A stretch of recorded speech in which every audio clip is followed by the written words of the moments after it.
Hello everybody, bonjour tout le monde, welcome back to Games and Gutenberg. The Murder of Roger Ackroyd by Agatha Christie. This book is available at gutenberg.org. Chapter 6. The Tunisian Dagger. I met the inspector just coming from the door which led into the kitchen quarters. "How's the young lady, Doctor?" "Coming round nicely. Her mother's with her." "That's good. I've been questioning the servants. They all declare that no one has been to the back door tonight. Your description of that stranger was rather vague. Can't you give us something more definite to go upon?"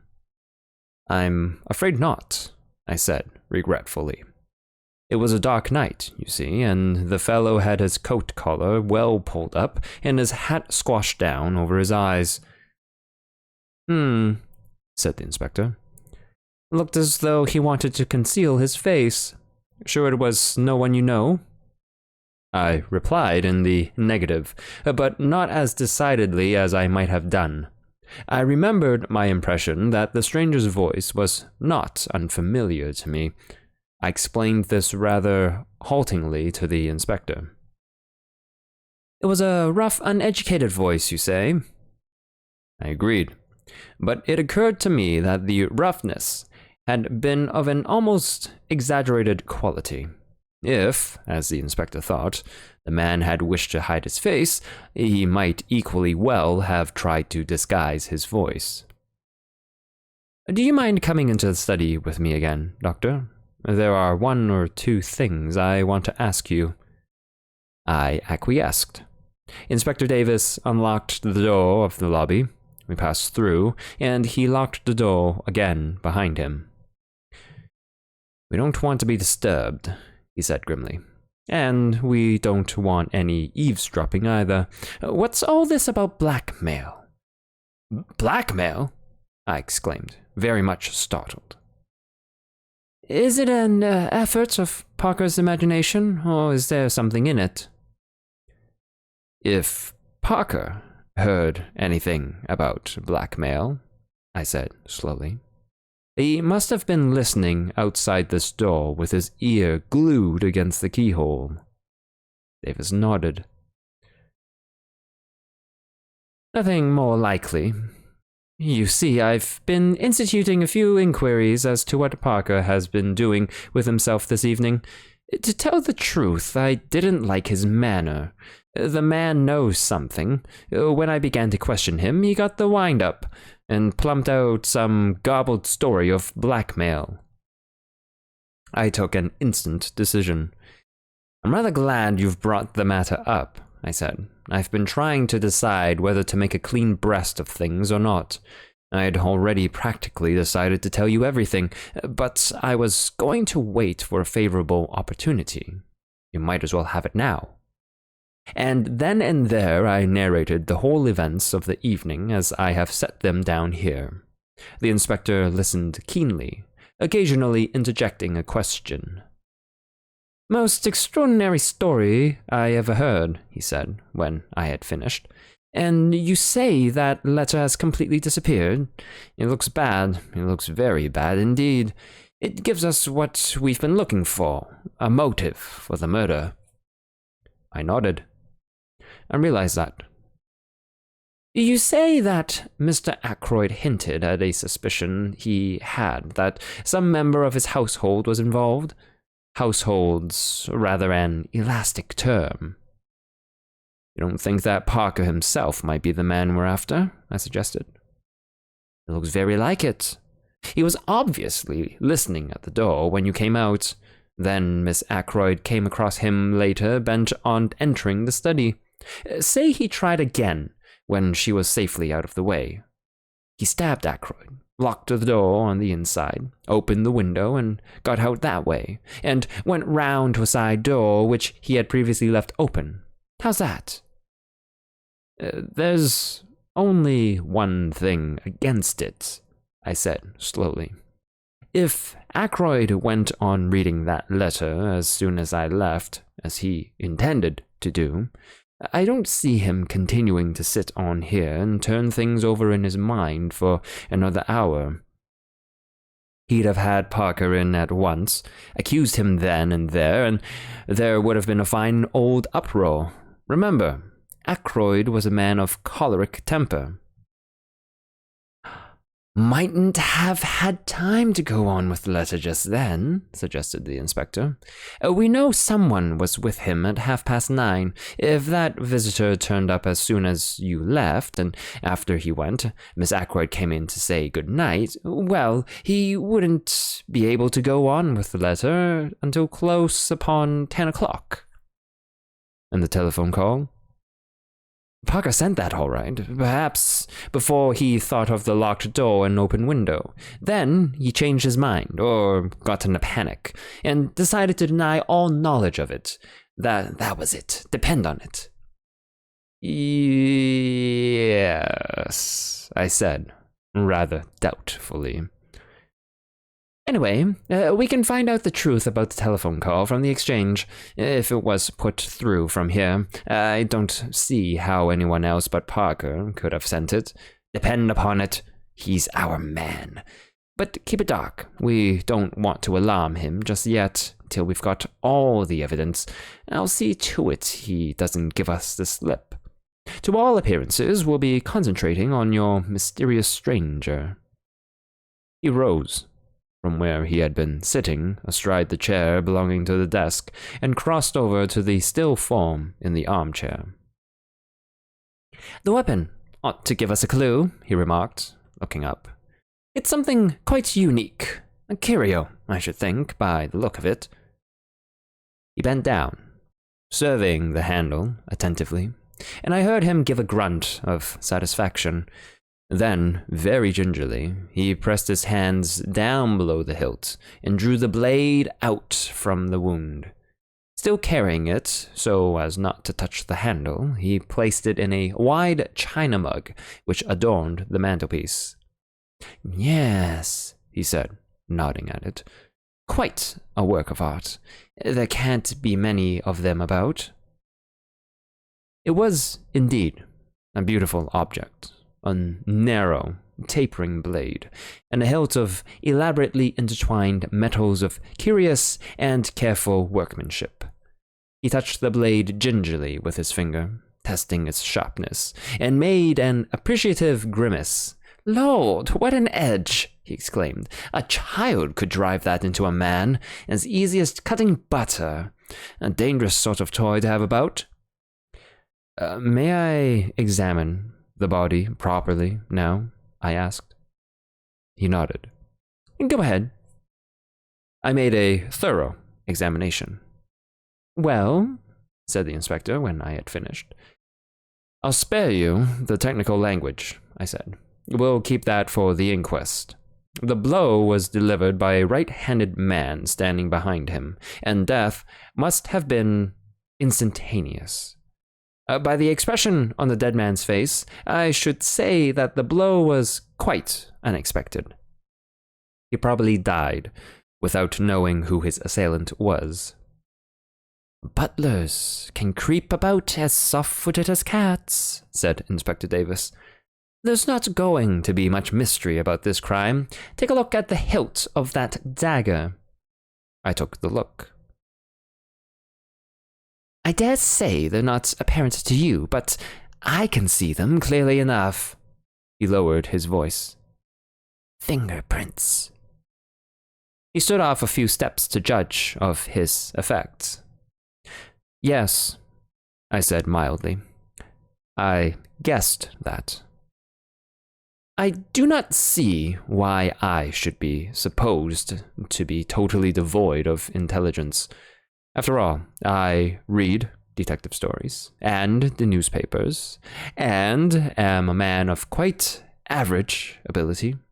If there had been toe marks on the dagger handle, now that would have been quite a different thing.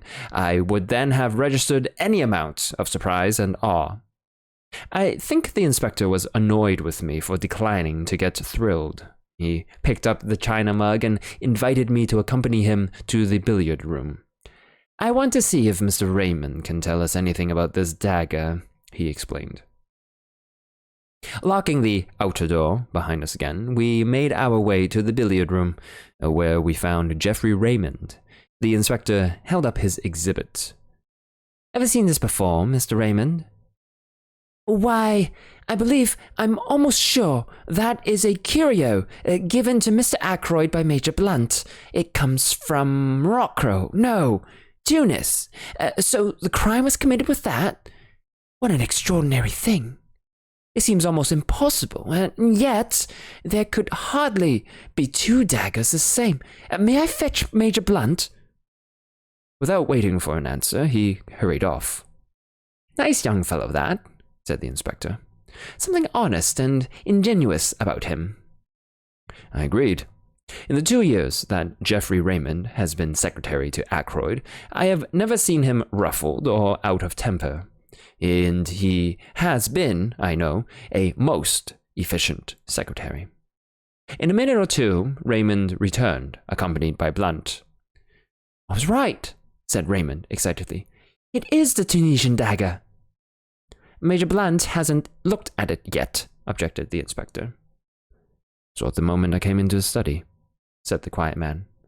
You recognized it then? Blunt nodded. You said nothing about it, said the inspector suspiciously. Wrong moment, said Blunt. Lot of harm done by blurting out things at the wrong time. He returned the inspector's stare placidly enough. The latter grunted at last and turned away. He brought the dagger over to Blunt. You're quite sure about it, sir? You identify it positively? Absolutely. No doubt whatever. Where was this curio usually kept? Can you tell me that, sir? It was the secretary who answered. In the silver table in the drawing room. What? I exclaimed. The others looked at me. Yes, doctor? Said the inspector, encouragingly. It's nothing. Yes, doctor? Said the inspector again, still more encouragingly. It's so trivial, I explained, apologetically. Only that when I arrived last night for dinner, I heard the lid of the silver table being shut down in the drawing room. I saw profound skepticism and a trace of suspicion on the inspector's countenance. How did you know it was the silver table lid? I was forced to explain in detail a long, tedious explanation, which I would infinitely rather not have had to make. The inspector heard me to the end. Was the dagger in its place when you were looking over the contents? He asked. I don't know, I said. I can't say I remember noticing it, but of course it may have been there all the time. We'd better get hold of the new housekeeper, remarked the inspector, and pulled the bell. A few minutes later, Miss Russell, summoned by Parker, entered the room. I don't think I went near the silver table, she said, when the inspector had posed his question. I was looking to see that all the flowers were fresh. Oh, yes, I remember now. The silver table was open, which it had no business to be, and I shut the lid down as I passed. She looked at him aggressively. I see, said the inspector. Can you tell me if this dagger was in its place then? Miss Russell looked at the weapon composedly. I can't say, I'm sure, she replied. I didn't stop to look. I knew the family would be down any minute, and I wanted to get away. Thank you, said the inspector. There was just a trace of hesitation in his manner, as though he would have liked to question her further, but Miss Russell clearly accepted the words as a dismissal and glided from the room. Rather a ta-ta, I should fancy, eh? Said the inspector, looking after her. Let me see. This silver table is in front of one of the windows, I think you said, Doctor? Raymond answered for me. Yes, the left-hand window. And the window was open. They were both ajar. Well, I don't think we need go into the question much further. Somebody, just say somebody, could get that dagger anytime he likes, and exactly when he got it, it doesn't matter in the least. I'll be coming up in the morning with the chief constable, Mr. Raymond. Until then, I'll keep the key of that door. I want a Colonel Melrose to see everything exactly as it is. I happen to know that he's dining out the other side of the county and, I believe, staying the night. We watched the inspector take up the jar. I shall have to pack this carefully, he observed. It's going to be an important piece of evidence in more ways than one. A few minutes later, as I came out of the billiard room with Raymond, the latter gave a low chuckle of amusement. I felt the pressure of his hand on my arm and followed the direction of his eyes. Inspector Davis seemed to be inviting Parker's opinion of a small pocket diary. Little obvious, murmured my companion. So, Parker is a suspect, is he? Shall we oblige Inspector Davis with a set of our fingerprints also? He took 2 cards from the card tray, wiped them with his silk handkerchief, then handed one to me and took the other himself. Then, with a grin, he handed them to the police inspector. Souvenirs, he said. Number 1, Dr. Shepherd, and number 2, my humble self. One from Major Blunt will be forthcoming in the morning. Youth is very buoyant. Even the brutal murder of his friend and employer could not dim Geoffrey Raymond's spirits for long. Perhaps that is as it should be. I do not know. I have lost the quality of resilience long since myself. It was very late when I got back, and I hoped that Caroline would have gone to bed. I might have known better. She had hot cocoa waiting for me, and whilst I drank it, she extracted the whole history of the evening from me. I said nothing of the blackmailing business, but contented myself with giving her the facts of the murder. The police suspect Parker, I said, as I rose to my feet and prepared to ascend to bed. There seems a fairly clear case against him. Parker, said my sister. Fiddlesticks! That inspector must be a perfect fool. Parker indeed. Don't tell me.